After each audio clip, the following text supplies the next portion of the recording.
So I think diversity is one of those words that has changed over time.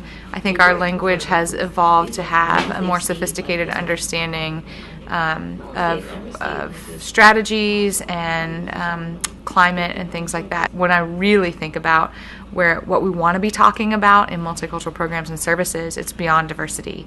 It's about our identities. It's about systems of privilege. It's about dismantling places where we unintentionally harm one another. And intentionally harm one another. That needs to be dismantled as well. So I think over probably the last 20 to 30 years, we've moved from a place of let's celebrate our commonalities as a strategy for talking about difference, to really moving into a system where interculturalism is more valued. And so that's the kind of stuff that we want to talk about. How do we exist in community together fully? How do we invite each person to be a whole person with all of their different identities and their interests and their passions in ways that we can learn from one another and really value that. Respect is not enough. That's a kind of a minimum word where we really can say, I invite you to be your whole self in a safe and welcoming space alongside me being a whole person in a safe and welcoming space. With so much talk being generated about the new inclusive VT initiatives, many people are wondering, what is inclusive VT?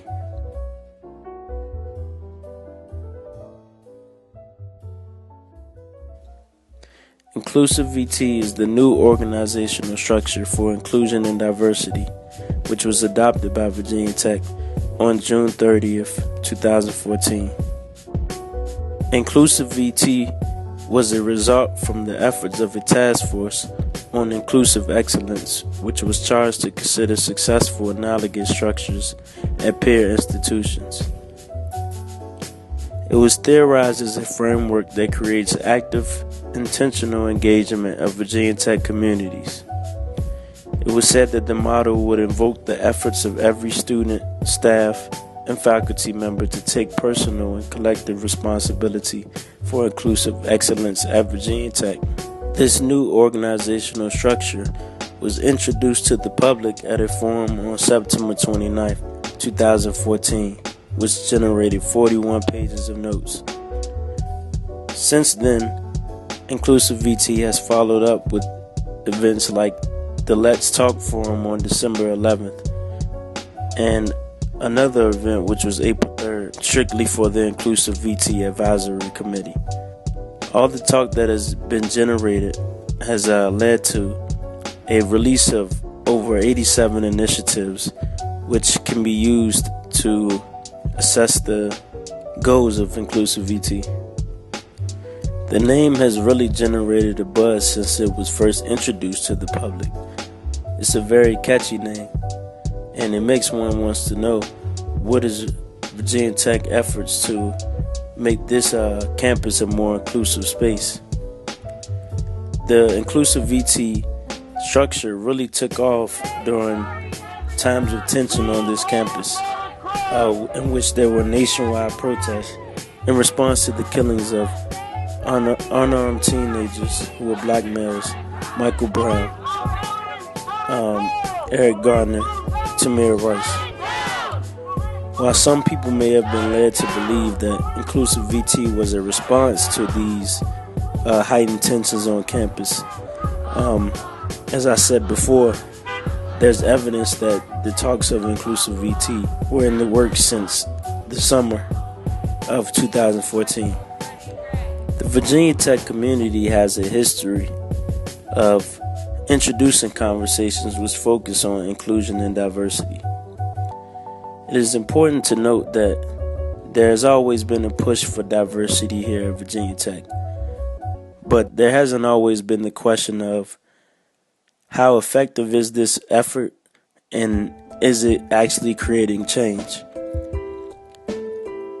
One may say that Virginia Tech is actually behind in the push for diversity, and that they are only responding to a nationwide push that is creating a domino effect and putting more pressure on various institutions and universities. Since 2000, the Virginia Tech community has generated 5 planning documents, which are similar to the public forums that Inclusive VT was released at. Several of the inclusion and diversity plans which came from these forums include the Faces of Change, the University Diversity Plan from 2000 to 2005, the Virginia Tech Task Force on Race and Institution Final Report in 2007, Growing and Sustaining a Diverse and Inclusive Environment, the 2010 to 2013 Virginia Tech Diversity Strategic Plan, Toward an Inclusive Community, the Diversity Strategic Plan, which was started in 2013 and is expected to pan out until 2018, and the Strategies for the Recruitment and Retention of Underrepresented Minority Faculty, a former chair's perspective, which was initiated in spring 2014. One may ask, what makes Inclusive VT different from the past organizational structures which push for inclusivity and diversity? Well, Inclusive VT has 4 inclusive excellence dimensions, which can be identified as access and success, campus climate and intergroup relations, education and scholarship, and institutional infrastructure. In order to understand the initiatives that resulted from the public forum in which Inclusive VT was introduced at, it is critical for one to understand the 4 inclusive excellence dimensions. We use certain words many times throughout this presentation, so we thought it would be helpful if we define what exactly we mean by diversity, multiculturalism, hegemony, and inclusion. Diversity is the idea that there are different kinds of people. Multiculturalism is the coexistence of cultures. Hegemony is the unquestioned dominance reflecting white supremacist, capitalist, heteropatriarchal values. For our project, we draw mainly upon works by critical theorists. These include, for example, standpoint theory, counter-narratives, post-colonial studies, and so on. To give a brief background on how standpoint theory and intersectionality works, we can revisit Patricia Hill Collins. Basically, she argued against the dominant way of researching that involves those at the top looking down kind of paternalistically at groups of people as merely variables or objects of study. She says that this distorts the lived reality that people go through by implying that we all faced a universalized kind of experience. And the fact that researchers are rather detached from their variables, who are in fact human beings, devalued the idea of lived experience. Critical race theory also works in a similar fashion as we've learned in class. It recenters marginalized populations as the true subjects of study through narratives such as lived experience. When we look at Virginia Tech and other similar institutions, we can see that Collins' theory is not so far off. For example, here, oftentimes the VT admin looks down on marginalized groups, such as progressive organizations or groups of ethnic diversity, as simply tokens of diversity for the school.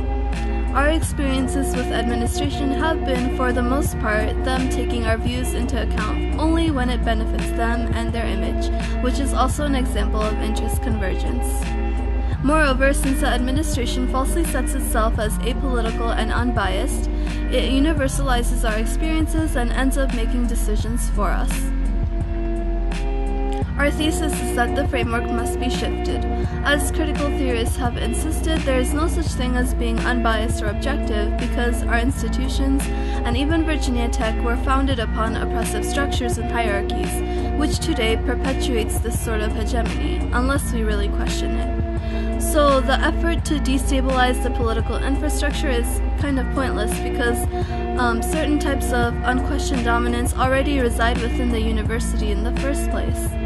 The university is inherently political, and as marginalized students ourselves, we believe that students' organizations should be given more agency to work towards their own goals, with the full support and funding from the school, because ultimately students know what's best for us. We know best how to work actively against these systems in this school because the reality is that we've been doing it our whole lives. We propose that to really transform Virginia Tech into a safe and inclusive space for all people, the institution needs to allow room for criticism from marginalized students such as ours in this case. And these criticisms must also be informed and supported by critical sociologists in the department as well. So for this project, we have outlined 3 key areas of analysis. 1. Visibility/spectacle versus material changes. 2. Depoliticization. And 3. Consumption or exploitation of labor.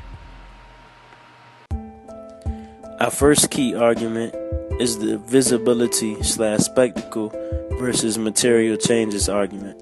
One of the concepts that we brought up in class was the concepts of materialism versus idealism.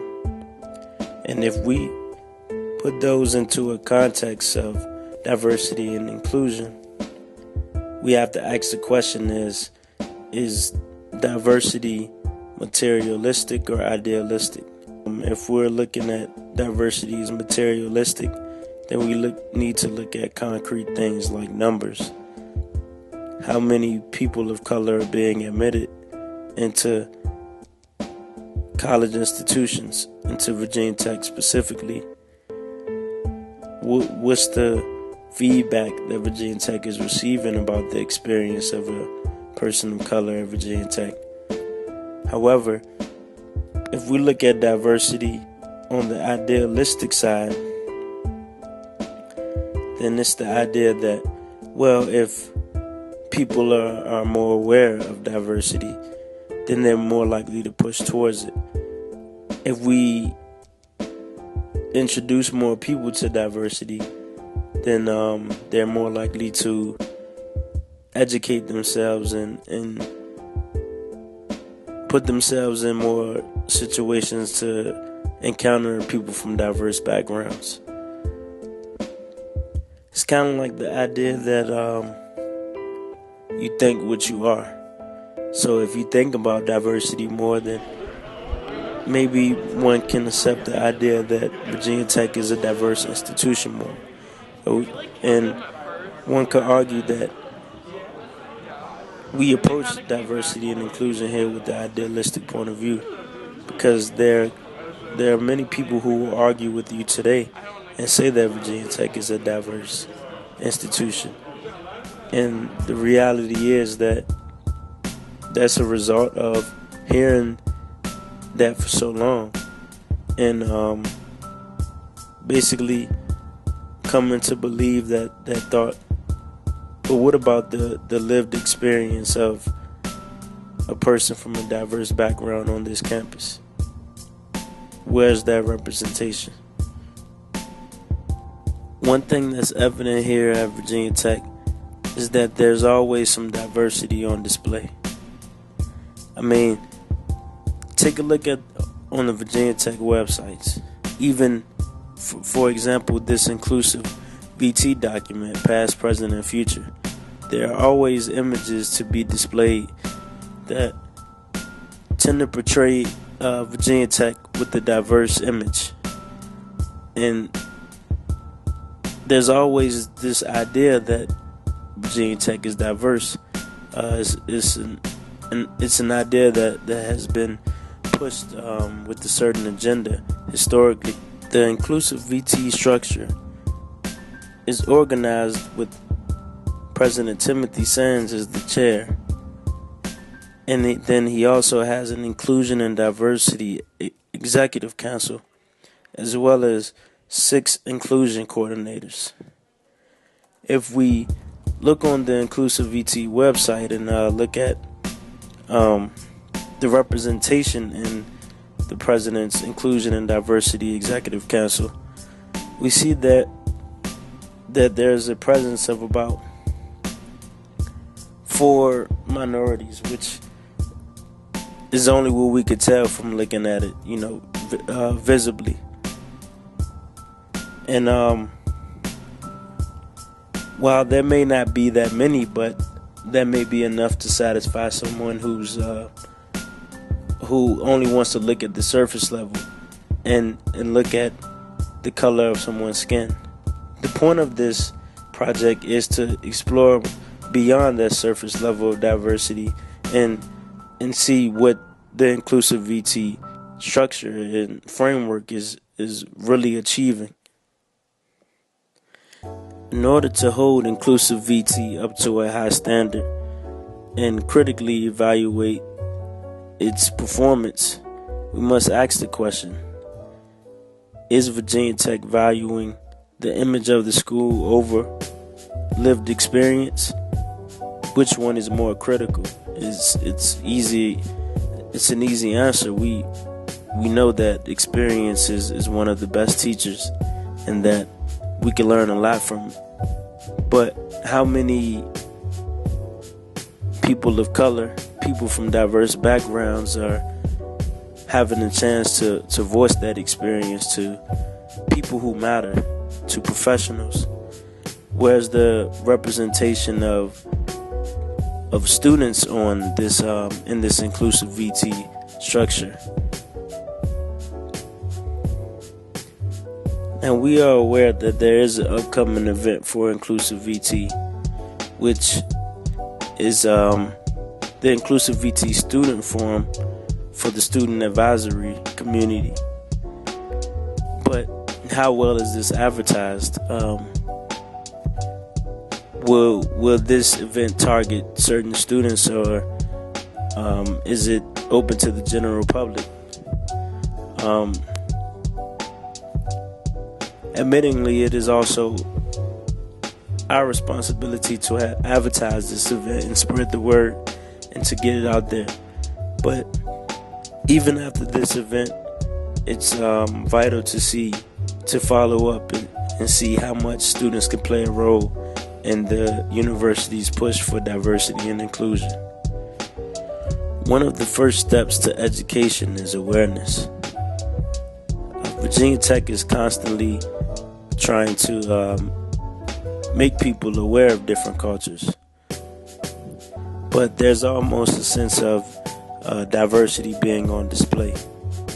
If we look at a specific example, let's take the College of Natural Resources and Environment Diversity Mural Initiative, for example. In the initiative description, the CNRE Diversity Mural is clearly stated as a physical sign of awareness of diversity and inclusion. There are constantly physical signs of diversity and inclusion everywhere, but these examples should not take priority over a person's lived experience.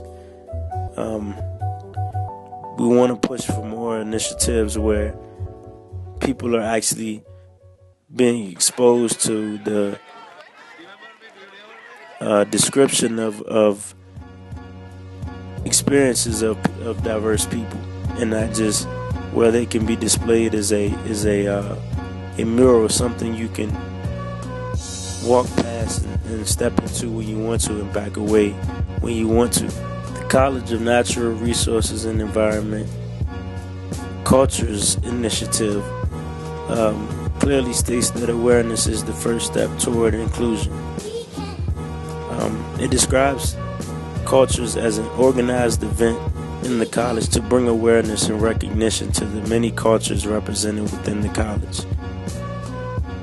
This is an example of how diversity is constantly on display. Virginia Tech loves to boast cultural events as if they're constantly educating the general body of students on diverse cultures.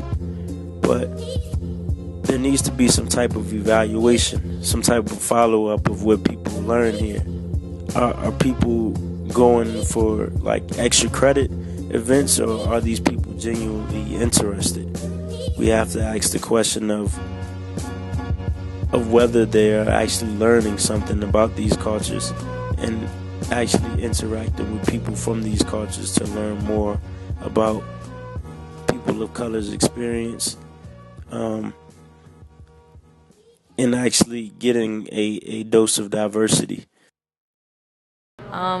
So with Virginia Tech and diversity, they have like cultural groups here, like different organizations that are geared towards different people or people of different like ethnic and cultural backgrounds, but they're all just social groups and they don't really have a focus on like promoting any rights or like pursuing anything that deals with justice or that deals with like a political stance, and it's just kind of like different groups that hang out and don't really do anything.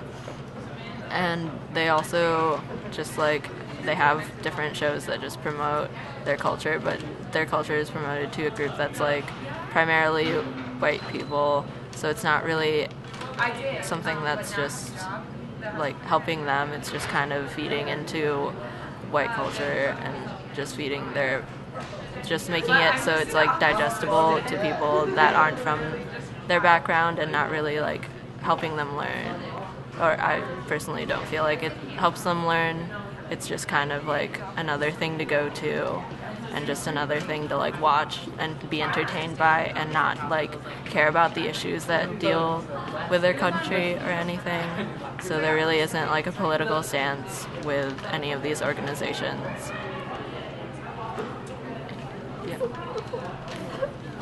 Keeping it real and keeping the faith. Our next area of analysis is depoliticization. Hokie as an identity covers a lot of things. Unfortunately, the sheer breadth of the Hokie identity hides away most of the lived experience of students at Virginia Tech. Often, Hokie Nation serves as a form of nationalism, creating an image of a default Hokie that is often at odds with the experience of others coming into the university. As such, students are encouraged to give up their identities through the newness of the Hokie experience in order to better fit in as a quote Hokie unquote. The problem with Hokie branded events is that they don't let students think critically about what they're doing. More often than not, effective programs are cast aside because they don't support the supposedly flat playing field. For instance, Virginia Tech's Task Force on Race in the institution planned on developing a full Latino Hispanic Studies program.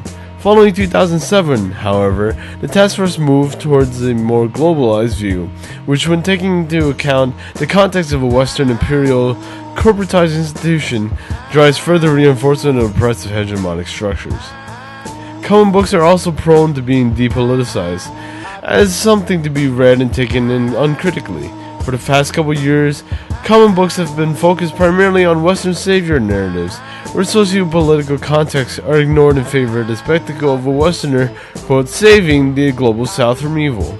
Another place that global focus fails is in addressing the diasporic and internally colonized communities here at Virginia Tech.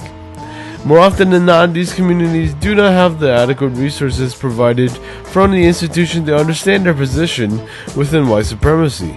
As a result, white supremacist narratives again are centered, resulting in the continued exotification and orientalization of these groups for white consumption. Our last key area of analysis is consumption or exploitation of our labor. We draw on a post-colonial understanding of power and consumption to analyze the relationship between Virginia Tech and marginalized identities and our labor.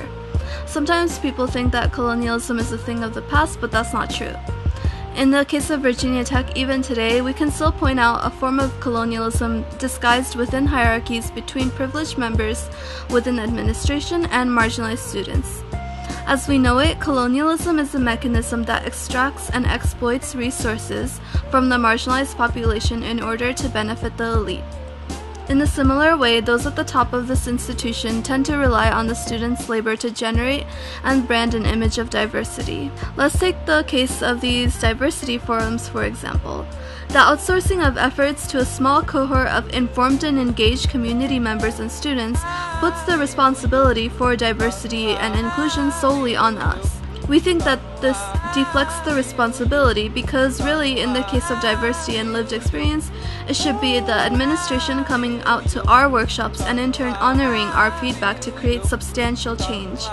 When efforts that are organized by students and community members themselves are successful, And when they do benefit the image of Virginia Tech, it becomes an appropriation of our labor. Virginia Tech can readily and falsely brand it as something that came out of Virginia Tech as a whole, or a part of the Hokie Nation. In order for inclusive VT to move forward, there has to be an honest evaluation of its initiatives and what is being put into action. As people of color and people from different backgrounds, we must continue to push our counter narratives, which challenge the popular discourse or what's in the media. We must continue to challenge the idea that Virginia Tech is diverse, that we are all united under one Hokie Nation, and that description basically wipes away our identities. We must assert our identities and make sure that we are getting our voices heard. There needs to be an honest effort for change. Oftentimes when people are working towards a goal, they want to just get there. They don't want to reflect on the steps they are taking. And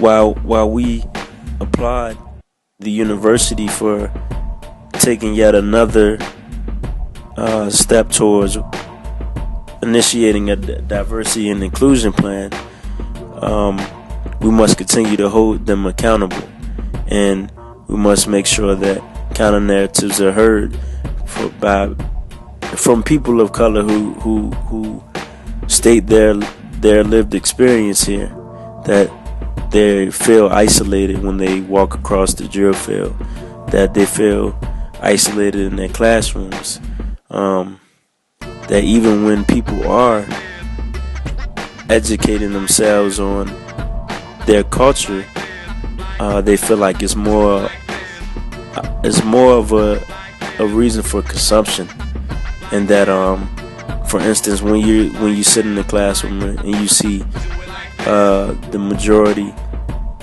in a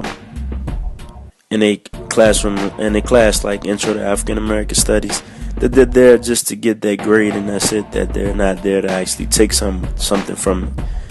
And what we want to do is we want people to take something from inclusive VT.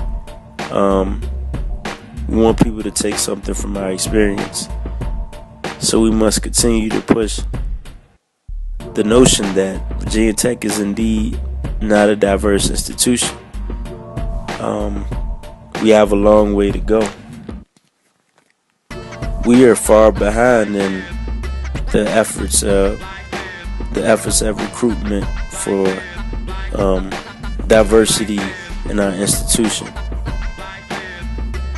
Research has showed that there's a disparity in the amount of blacks being admitted to colleges in Virginia and the amount of blacks being admitted to Virginia Tech. So why are we not holding the university accountable? Like Tricia said at the very beginning, we want to be a fully safe and inclusive community in which people are allowed to be their whole selves. Conversations are a good starting point, but they can reproduce hegemony, which prevents marginalized and other socially conscious students from speaking out against them. From standpoint and critical race theories, we can find a path towards undoing these barriers. If we take marginalized students' issues seriously, so if we recenter them instead of the school's image, and let them initiate or at least have a voice in plans of action, then that would be validating to their experiences. We've seen that more often than not throughout history and even up until now, grassroots organizations are the key to building student power and true diversity.